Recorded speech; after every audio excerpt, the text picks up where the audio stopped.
One thing I'm very surprised by when it comes to Mario Kart World is the large amount of secrets that you can discover in this absolutely massive version of the Mushroom Kingdom. Some of which are super obvious, and some are more deep-cut nods that only hardcore fans would get. Now, I've already made a top 15 best secrets video that's done well on this channel, so today, I think it'd be a good idea to look at the top 15 weirdest secrets, explaining why they make this list, and where you can find them. Oh yeah, and before we get started, my name is Copycat, and if you haven't yet, please subscribe to my channel, hitting that bell to stay notified when I upload new videos.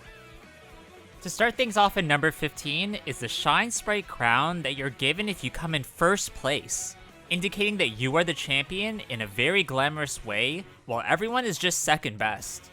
As you can see, this crown has a really cool globe in its middle that's surrounded by golden rings, and has a cute Shine Sprite on its top, which if you didn't know, is the main goodie that you can collect in Super Mario Sunshine. When playing online, this is a really cool thing as it shows everyone in the lobby who won the last match, and who to look out for.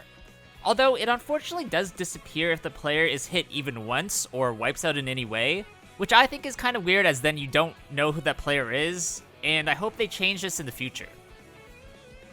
At number 14 is a really strange Easter egg that can be found through the tombstones in the graveyards near Dry Bones Burnout, having a few things written on them that are worth noting. On the front of each one is RIP, and also the words, "Do not disturb," which sort of makes sense in terms of Mario's gaming universe, as there are ghosts and undead things, so you wouldn't want to drive over their graves and piss them off, making them seek revenge. On the backside, hidden from view, is where the real weirdness comes in, as it's revealed that the RIP on the front doesn't stand for rest in peace, but instead here is meant to mean race in peace. An obvious play on words, as you know, this is a racing game. Up next at the lucky number 13 spot is the entirety of DK Spaceport, as it's a direct homage to past Donkey Kong games, specifically the original arcade version that really put Nintendo on the map. The course's structure itself is based on level 1 of that game, being comprised of a sequence of zigzagging girders, although of course giganticized, as these are the main roadways that you drive on. Also, there's throwback obstacles like the giant rolling barrels that the gigantic robotic DK throws towards you, as well as oil barrels, but in specific spots that really get in your way. Other callbacks you can see around this track include a poster that literally depicts the opening scene of that arcade game, danger signs that give you warnings of what hazards to expect, scenes outlaid on the walls that depict a bunch of fireballs and fire foes, which is neat, and finally, items like the hammer and barrel can be seen during the last section just on the walls.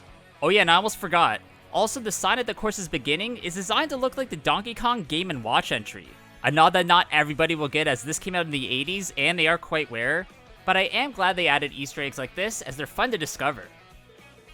Something I was absolutely amazed by when I first came across it is the raining items that I'm going to talk about at number 12, which seems to just happen randomly in free roam mode.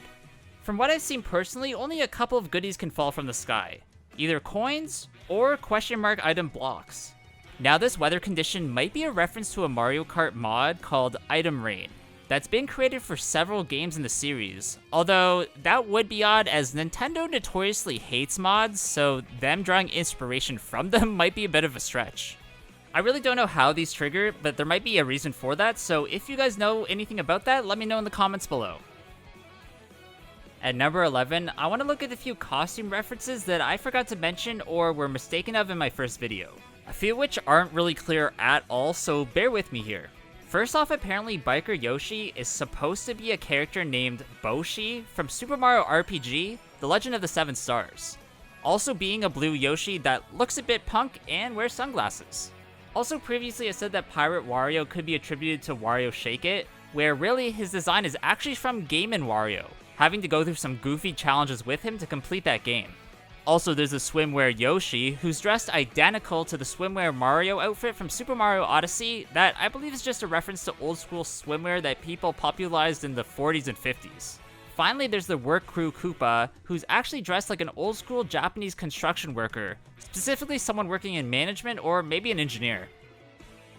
At number 10, I want to look at what I think is a strange nod to the cover art of Mario Kart Double Dash, which in this game can be seen in the cutscene right after you unlock Mirror Mode, where Mario points out that the L on Luigi's hat is now backwards.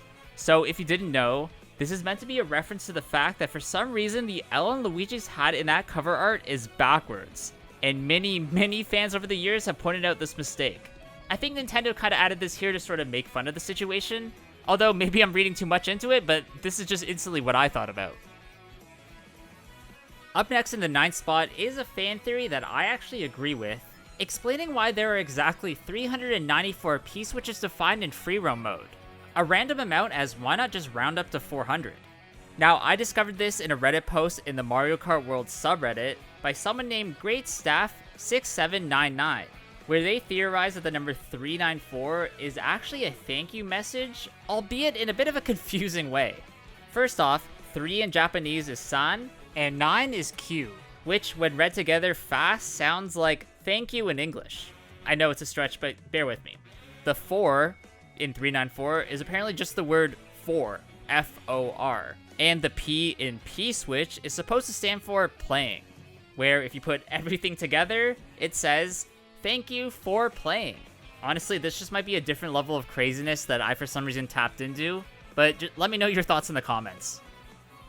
At number 8 is a very funny thing that I believe can happen randomly if you're operating any of the binoculars in the game, where a few enemies will pop up from the corners of the screen and scare you. Now, I tried for a long time to figure out how this exactly triggers, and I couldn't find a solution. So if you guys know anything about this, as I really looked everywhere and I couldn't find anything, then please let me know in the comments below. Now, I'm not sure if what we're going to talk about next is a secret, an exploit, or a bug. But either way, at number 7, I want to look at your ability to now be able to shoot items in an unintended way. This is actually very simple, as all you have to do is manipulate the right stick, aka the camera, and point it towards wherever you want to fire the item, and then fire it, where for some reason it will go off in that direction. This just adds a whole nother layer to the gameplay, as you can now essentially target riders who are right next to you, opposed to just in front of you or behind. Again, it's not clear whether this was meant to be intended, or just some weird happy accident. Either way, it's useful, and I doubt Nintendo will take it out of the game. In the 6th spot of this video are the features that occur when your cart enters the water, as it looks like certain modifications have been made by Professor E. Gadd. As you can see, it's almost as if the flood nozzles have been attached to your vehicle, which explains why they're able to properly maneuver in this liquid. Which, if you somehow didn't know what I'm referring to, that's the device Mario uses in Super Mario Sunshine to help him traverse and clear all of the graffiti around Isle Delfino. Nothing really else notable here, just a pretty interesting detail that you might have missed during your playthroughs. Next up at number 5, I want to look at a bunch of funny secret NPC interactions that you can come across in free roam mode when exploring the Mushroom Kingdom, highlighting the very best ones that I found that I want to show you guys. First is the fact that NPCs will actually take the bus and can be seen getting on and off it, which is incredibly random. Now, they do sort of teleport through the bus doors as they don't exactly open, which is a bummer, but it still adds some life to this mode, which is something Nintendo didn't have to include. Next is the fact that all NPC characters will get excited and might even start to wave at you if you get near them and honk at them. This can lead to some funny situations, like if you just hold up traffic completely, causing a massive jam, you really would think they'd be mad, but they're actually still happy to see you. One really crazy one I saw happened when someone tried to follow a coin-producing car around the map, as eventually it just sped off into the aether, leaving them in the dust. I have no idea how or why this occurs, or even where this car might be going, as it just starts to go off-road, which isn't something it's supposed to do. Now, they were able to catch up to it, and it went back on the main road eventually. It just doesn't really make sense why it would even do this in the first place, other than maybe the game thinking you're collecting too many coins or something. There are so many more I could have discussed here, but I wanted to save them for my every Easter egg video. So if there's some cool ones that you found that you want to see there, let me know in the comments below. Although not a playable character in Mario Kart World, your robot buddy Rob appears in the form of a selectable cart called the ROB Hog, changing its appearance depending on which character you're using. If you're someone like Mario, Peach, or Yoshi, this will cause the bike to turn red and white, which of course are the colors of the Japanese Famicom system. If you're using characters like Luigi, Wario, and Rosalina, then the bike will turn white and gray, which are the colors of the Western NES system. As far as I can tell, this is the only vehicle that changes depending on which character you are. And I'm not sure why they just won't let you select which one you want to use, but whatever. At number 3, I want to show off what is more of a weird glitch than a secret, and the one that allows you to basically fly in midair all while gliderless. all you need to do to pull this off is to have a triple mushroom in your main item slot and a feather in your secondary. Having to boost into a corner where 2 ramps meet, and then feather and hold back on your joystick. And you should pass a certain invisible ceiling where then you'll get stuck in midair and can move around like this. I've seen this work best in the Mario Circuit course, as it's on flat ground and it could be on a part of the map that's closer to the max height, but it might work in other spots too. I just haven't really tested it out that well. In the penultimate spot in terms of weird secrets, I want to look at the hieroglyphs that you can see in Desert Hills, as I've discovered way more about them from my first video. Especially as one of them seems to be telling a very interesting story that shows how to unlock a secret place.